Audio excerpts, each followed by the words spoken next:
I know this is kind of crazy, but I have 22 minutes to get to a place it's going to take me 15 minutes to go through. Now, you're going to say it's going to be 30, but with the way you'll drive with me in the car, we're going to be good on cops. Will you take me to my team meeting? And this person, literally, yes, they took me. Time for the Chill Zone, brought to you by Coors Light. Get Coors Light delivered straight to your door. Visit CoorsLight.com/GWN and celebrate responsibly. Since football's almost back and the guys are back in camp, we're going to break down training camp life as an NFL football player. Let's get into it. Did we do the cracks already? I missed them. Yeah, you missed the crack, dog. I got the crack. Bills and Bears are doing joint practices. I know, that'll be fun. I want to go see if I can. You ever meet Josh Allen? Huh? You ever meet Josh Allen? In passing. Yeah. I bet you and McDermott would get along. Wrestling guy, hard-nosed guy. Who? Their head coach. Yeah, I know that, but me and him? Yeah, why not? I'm not a wrestling guy. Yeah, but you're wrestling guy adjacent. You're wrestling guy adjacent. How come every wrestling guy says I should wrestle? You play like a wrestler. Yeah. Dude, I was like swift with the ball in my hands. Bro. No, but no, not like that. In terms of like toughness, fucking playing above your weight class, in terms of like hitting, not taking no for an answer. That's more like Navy SEAL, dog. Oh, yeah, you're a Navy SEAL. I wish. Still some. Harry Kraft, Navy SEAL. Is that Mr. Kraft's grandson? Wow. Jonathan. That's badass. That's fucking badass. Oh, so congrats on that. Training camp is in full force right now. Honestly. No, it's going. It's happening. We're cooking. I can feel my hamstrings at night. They're like, what's going on? You should be running right now. You don't smell the grass here, though, right? You don't get that like. Hey, you do. You get the grass smell here? What do you think I do every morning when I go out and collect my 15 minutes of UV rays to get my melatonin clock right? I go and I ground my feet on that little dewy grass in the backyard. And we get dew here, bro. It's been chilly here in LA. Not chilly, like honestly perfect, but I love how chilly in LA is 76 and people sunny. come to LA and they're like, it's so cold here because they think it's like 100 always. Yeah. It's 75 and sunny. Yeah, but it's all about if you're in where the sun. Where you live. If you're not in the sun and it's 75 degrees, it's cold as fuck. But if you're in the sun and it's 65 degrees, you're hot. Yeah. Yeah. Okay, training camp questions. Pull back the curtain behind what life like is in training camp now that's happening. I know it's probably a little bit different from when you played to now, but let's talk about it anyway. Do you remember your first training camp? Yeah. What was it like the first time you walked in that building? Give us like a beat for beat when you walked into the building for the first time. It's a mixed emotion. You're like, especially for a rookie, my situation, I was 7th round draft pick, changing position. Like I was in a different, it's different for everyone, but I could probably say it's similar for everyone that there's like a nervousness, anxiety that's floating. Did I do enough work in the off season? Am I in good enough shape? Am I going to be able to make the team? Am I going to be able to fix the 6 things that I didn't do in mini camps the way I really wanted to that they talked to me about? Like there's a lot of that going on in your head. And then for me, as a first rookie camp, we still had double days. Mm-hmm. And I was anticipating that I was going to be on like a lot of stuff. And I've never really ran a lot in practice, so like I was a quarterback. You guys, half the time you're like playing like goal line game, goalpost throws, while special teams are working their nuts off. Or you're doing like quarterback stuff, but it was never like taxing. So I was like nervous for that. And then you also had your conditioning test that you wanted to go in, and I always wanted to go in and turn heads. So I wanted to show them how easy it was. So you're anticipating that. There's like a lot of, and then there's like, I remember there's a lot of logistics. So many logistics. Schedules and... Well, you got to go over the whole rule book or like an abridged version meeting of the rules. You go over every year when you get in, you take your physical, you do your conditioning test, and then there's a team meeting. I always, if you came back early, If you were a quarterback, you had to go to the early camp, rookies early camp, injured's early camp. So you had to do 3 days before everyone else reports. And then, when you get there, you do your physical. It's kind of like the first day of school. Everyone's got like a fresh fit on.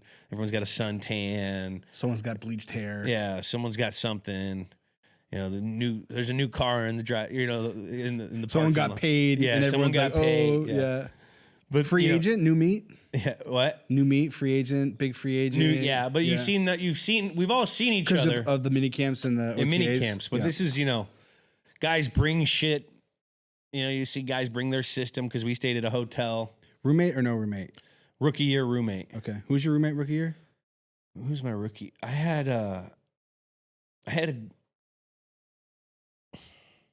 he was a guy that was like in his third year, but he was bouncing around the league. He had a hyperbaric chamber. I forgot his name. That's sick. Yeah, he had a hyperbaric chamber in the living room. I asked if I could use it.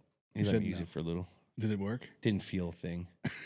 But you report, and then you have to do your conditioning test. And when we do our conditioning test... Is that day one conditioning test? Day one. Okay. Yeah, this is after the physical. Once you've been cleared for your physical, there's like a lunch, and then there's the conditioning test. Now, when we do our conditioning test, everyone in the organization would be out on the conditioning field to watch. I'm talking personal scouts or the personnel scouts, the college scouts, every football coach. There's like 200 people associated with the team, all with their little fucking notebooks, all like giving you mean mugs, like the start of the season's about to start.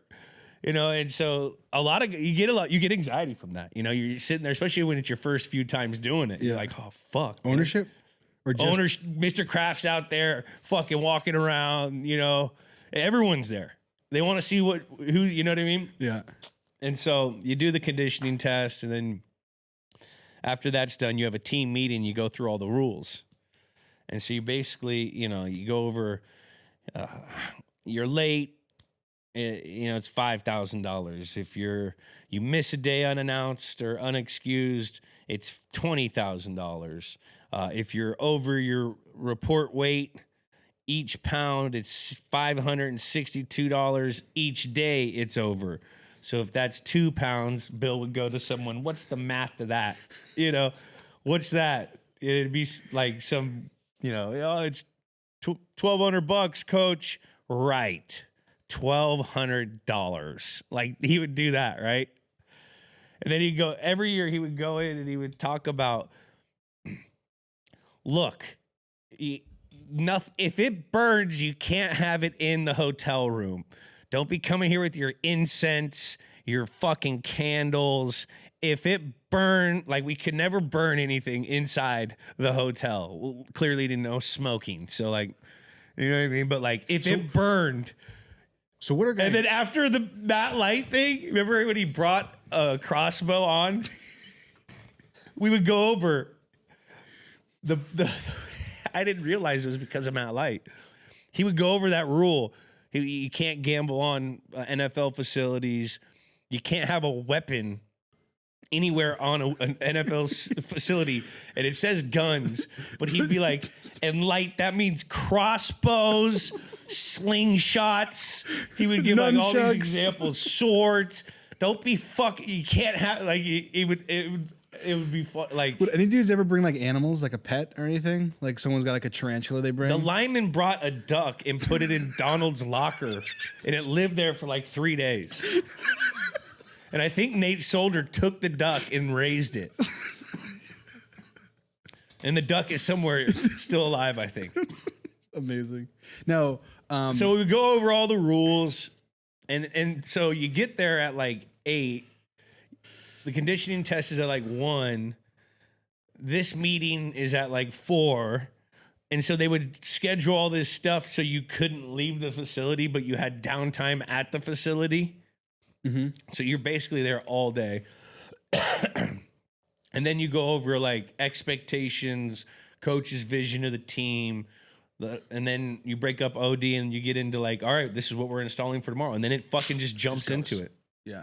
Backtrack real quick. It's no secret that NFL players participate in weed. So where were guys going to smoke? Or were they just doing non-smoking ways? Or like, would they go in car, like take rides, or like how did that work? No one would smoke at the hotel. Okay. But you had flexibility. It's not like you were like locked down going from like hotel to facility. No, and also guys had houses. Like my house was like on the way. We just go to the house but you had curfew, so you had to sleep. So if we had like a 2-hour break, we go play ping pong at my house for 45 to an hour. Now, do guys just absolutely resent having to go to hotels when they live nearby? Yeah. Or was it nice to just be, hey, we're in camp, let's fucking start, let's be here? Yeah. I mean, it's just part of it. Yeah. I don't, it was kind of nice.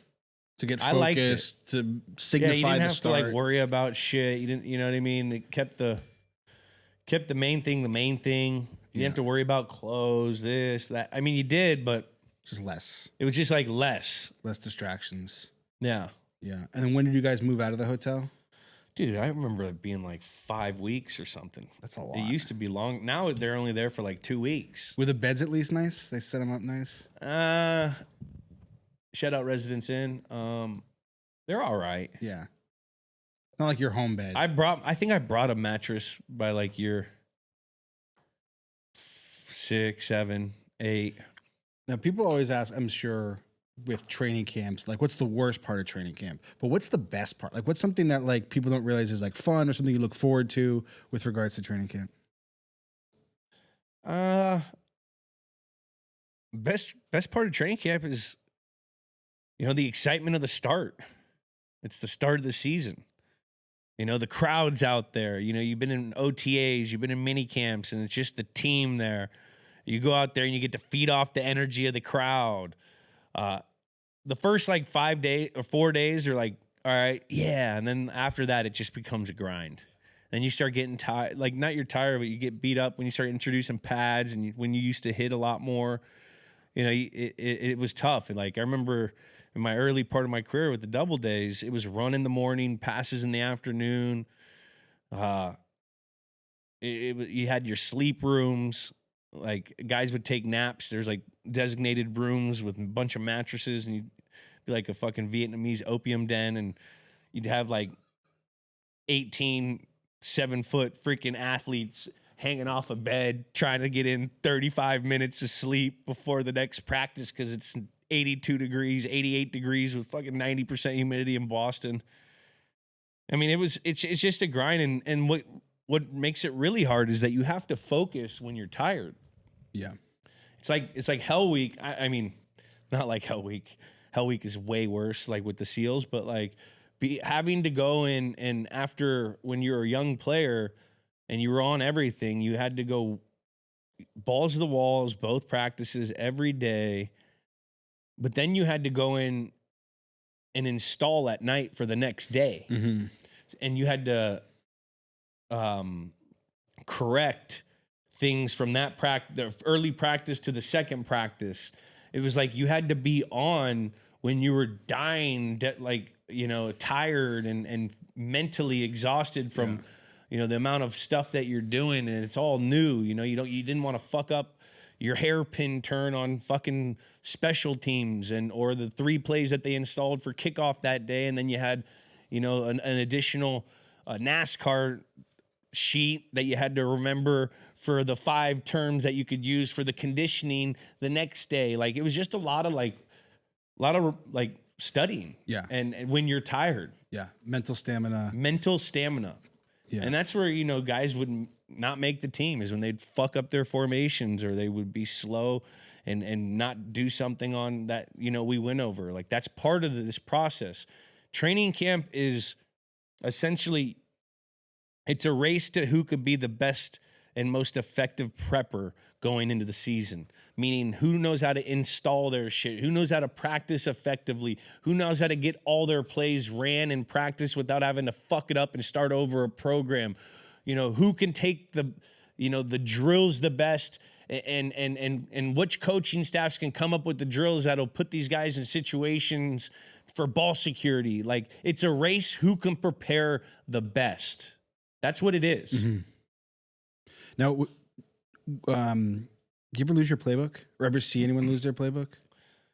No, nah, you don't. I wouldn't. I would only bring my playbook to like my house or like you weren't. I wasn't carrying it around to fucking And the you Red had Sox. you game. had binder, and then So I transitioned started to off iPad. 3-inch binder, and then Yeah. like I think in 2011, 12, like my fourth or third year, we started going to the iPad, Okay. and then it used to be, you know, now the iPad is the best because it has the library of all your cut ups, and coaches can just send you, all right, guys, we got a 30 play cut up of their DBs here. You know, before that, you know, I have probably 800 CDs that you could go into the film guys and say, hey, can I get those cut ups? Or coaches would distribute. Yeah. You know, all right, watch this for tomorrow's practice. We're gonna go over it in this. You know what I mean? So like, the iPad is such a technological fucking advance. All there. Yeah. Because it just makes it. I mean, but you know, a lot of the older guys that came from the binders, even when we had the iPads, would stay binder. Like Brady would stay binder. There's something about having something tactile that you can write on, and you have a pencil and you can flip through. But I can see the simplicity of an iPad that it's all fucking there. Yeah, it's just also everyone prepares differently, and like some people need to be pen on paper because by the time you could even highlight the plays on the fucking Get a stylus. iPad because you get your sheets of plays all drawn out. And I always used to like to go over them with my highlighters and my spots and color coordinate my shit. Like the X was always a red, or the Z was always the yellow, the pink was the other. You know what I mean? And I would do all my, and then in the coaching point, what the coach would say, it just sometimes jotting it down was. I used to jot still. Yeah. But I used my iPad for the film. The film, it was like the best. Yeah, just it's all of it. Yeah. Did you ever see any guys, and maybe this didn't happen in New England, but do you ever see any guys maybe play up injuries or a little bit to get a little bit of, like maybe some veterans to just not have to participate as much, or like any little games like that to just kind of conserve energy? We were pretty good with that. Yeah. I remember when I broke my thumb. Bobby Ball is one of my ball guys. I was doing...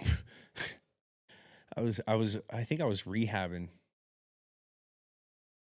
my shoulder, I think. And I was running routes and I was on PUP. And like I broke my thumb doing ball drills. And like I was trying to get back, and they kind of were like, let's just like at that point in my career, they're like, well, we need you in fucking January. We don't need you in September right now. Can you like, you know what I mean? So like, there's a lot of that. Yeah. And you know, there's always, the game is the guys that barely make the team, that whole injury stuff. And I was on that game, but like, I was never, it's, you know, do you cut a guy to put him on, or do you medical redshirt, or do you, do you put him on IR? There's a bunch of those things games that you can play. Yeah. I was never a part of. I kind of know, but whatever. You ever see any out of the blue kind of cuts or roster moves that like the team kind of was like, oh shit, like? Yeah, there was always a joker maker, like a joker card, or what do they call that? There was always like there was always like a surprise make every year. Yeah. But like a Logan Mankins gets traded, guys, or when you were there for a while, you knew who the guys were gonna like. You could tell by performance how coaches talked, attitudes of certain players, willingness of certain players, rep distribution to those players after doing well in certain things, maybe in a completely different aspect of the game, but you see them get rewarded, take advantage. Like you could see that stuff. So like a fan might see, oh, that guy got traded, or that guy got cut. A fan could also see like, you know, a guy that has like a billion catches, but half of them are like not really it, you know what I mean? So there wasn't any like big surprise moves because when you're plugged in, you understand the patterns, you understand how it's going. It's nothing it took comes me out like of the blue. 4 or 5 years to realize. Yeah. You know, but before that, I was like, oh my God, we traded Richard Seymour? Yeah. Oh my God. Logan Manx is gone? oh, what? We cut this guy? Yeah. You know what I mean? Because you never know what they're trying to build the team for. You know what I mean? Yeah. So, and you don't know how, because our team was always different because we wouldn't, it's like standard. All right, you usually always keep 6 receivers, you keep 5 running backs. You know what I mean? Ours, I remember one year, like, we had like 4 receivers going, like, we cut down to 4 receivers because there's also the free agency game of the other teams that your personnel department's been eyeing and scanning to see who's let go in that world. Yeah. So it's like an ongoing thing. Yeah. What's the biggest like faux pas or fuck up you've seen a rookie do?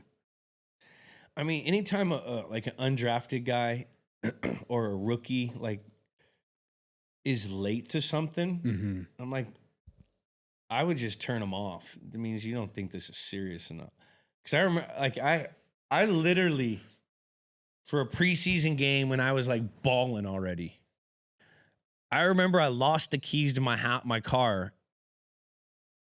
and and this was for a preseason game for the meeting that I knew I wasn't playing in. I lost the keys to my car, and it was when I lived in Foxborough, and we had a new neighbor, and I had all my neighbors were players that were already at the facility. Yeah, so you were like on an island. And there was no Uber. Yeah. And so I'm literally on an island. I went to a person's house I had no clue of. This new neighbor, I said, hey, I know this is kind of crazy, but I have 22 minutes to get to a place it's going to take me 15 minutes to go through. Now, you're going to say it's going to be 30, but with the way you'll drive with me in the car, we're going to be good on cops. Will you take me to my team meeting? And this person, literally, yes, they took me. They only lived that house for like, they left. But did you make it on time? I made it on time, 1 minute. I came sprinting in. Chatio goes, bro, you could have just told me. I would have fucking told you we're good. Like sweating bullets. I think I already had a Super Bowl. Couldn't you just ride your bike? Well, no, you can't because it was so. We used to stay like in Walpole or Sheraton 4 Points. Oh, okay, I got you. It wasn't where we stayed for training camp. Yeah, it wasn't. Okay, different hotel. Okay, I got you. I mean, I went through it. Well, shout out to your neighbor knew who you were, and you were able to be like, I don't know. Yeah, they did. Yeah, they did. Shout out them. What's the biggest improvement you saw someone like maybe a rookie or an undrafted person? One of the biggest improvements I ever saw was James White. Really?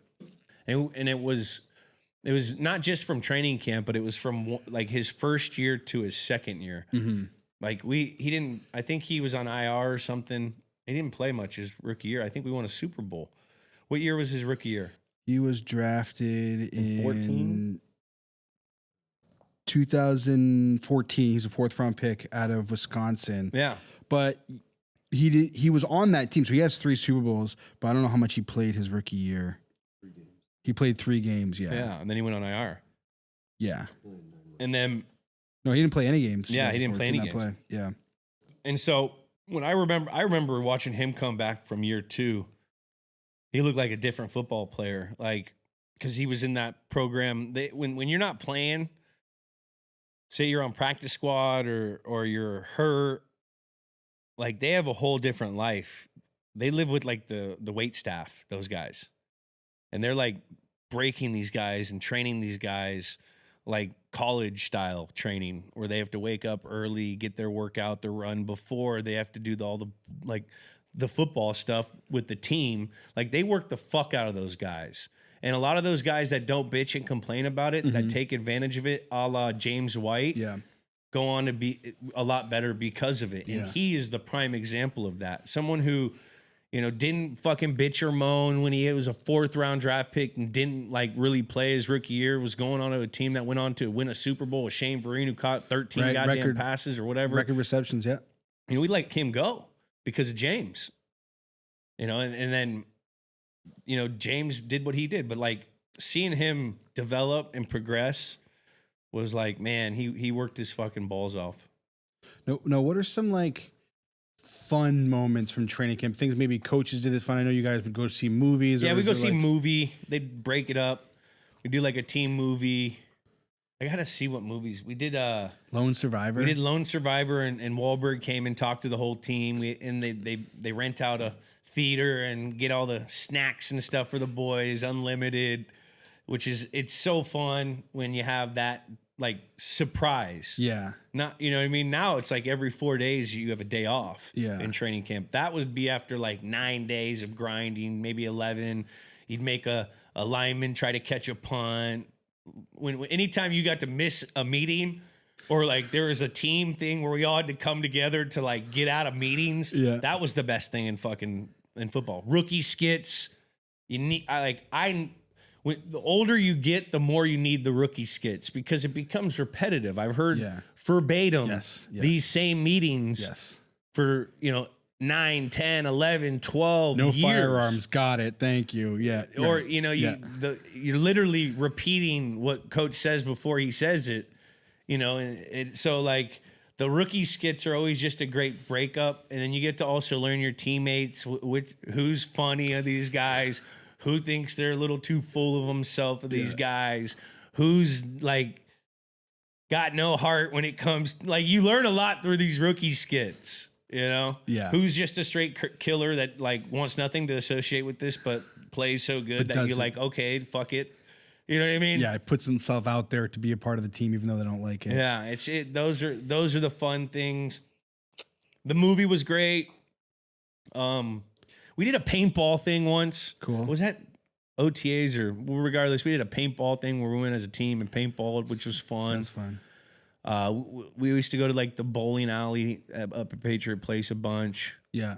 Lucky Strike or whatever. Yeah. And anytime like we'd have our family, we'd have like family days where like you got off meetings early and they'd barbecue and they'd bring in all the floaties for the kids. I remember Lily at a young age getting to bring her and they'd put them all on in the stadium for the kids and they're running around and I'm just sitting there like, man, that had to be so fun as a kid. You know what I mean? Like, yeah, core memories for kids to see that stuff. Yeah, those are, and then like, just the best thing, like when you're those days when you're older, when practice finished, it was like the best, but it changed on why throughout your career.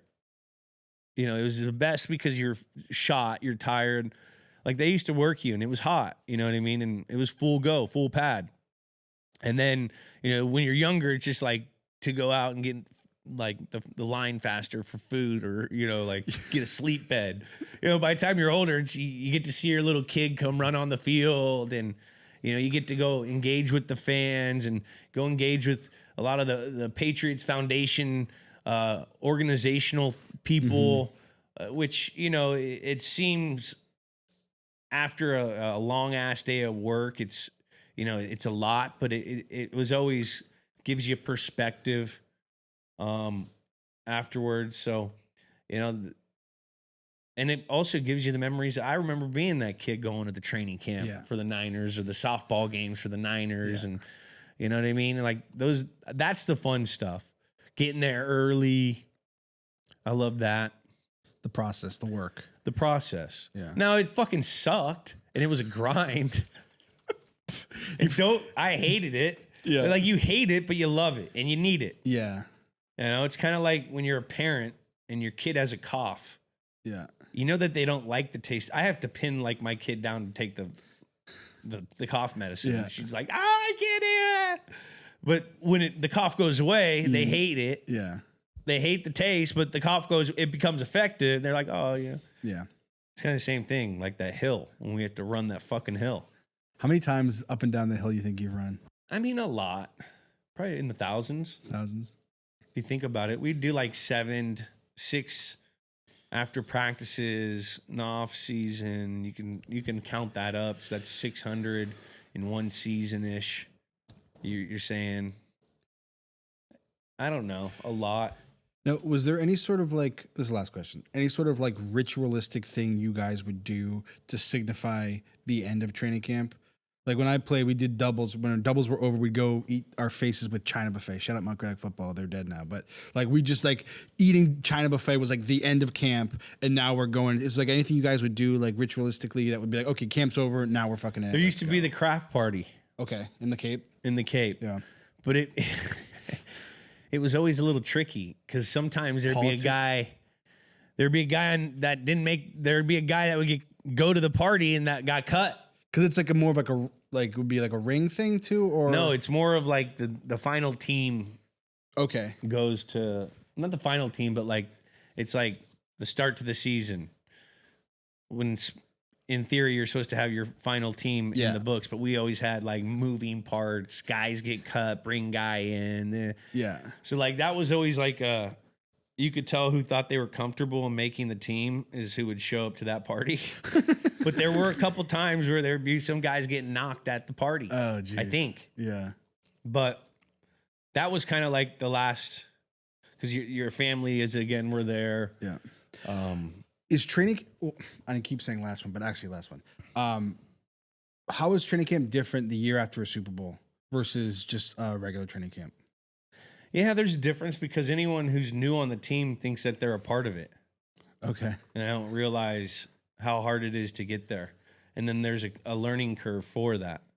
And then there's also, there's different situations for each year. Sometimes guys are banged up going into it. Guys get emotional. You get emotionally drained sometimes after a long period of success. Yeah. Like the training camps, like what clears the cobwebs. And Bill did a great job of that. And the coaching staff did a great job of that, of always keeping us, some would say a little too good of a job at that, of keeping us level-minded. Yeah. Okay, cool. That's good. Fans, if you have any more follow-up, I know training camp's a huge subject, so if you have any more questions you want to ask on training camp, maybe we'll do another part of training camp conversations while camp's happening. So anything you want more answers on, shoot them in the comments. We'll do it. And it's comments anywhere, YouTube, Spotify, social media, all that jazz. Well, that was the Chill Zone. Thanks to our favorite beer, Coors Light. Get Coors Light delivered straight to your door. Visit CoorsLight.com/GWN. Celebrate responsibly.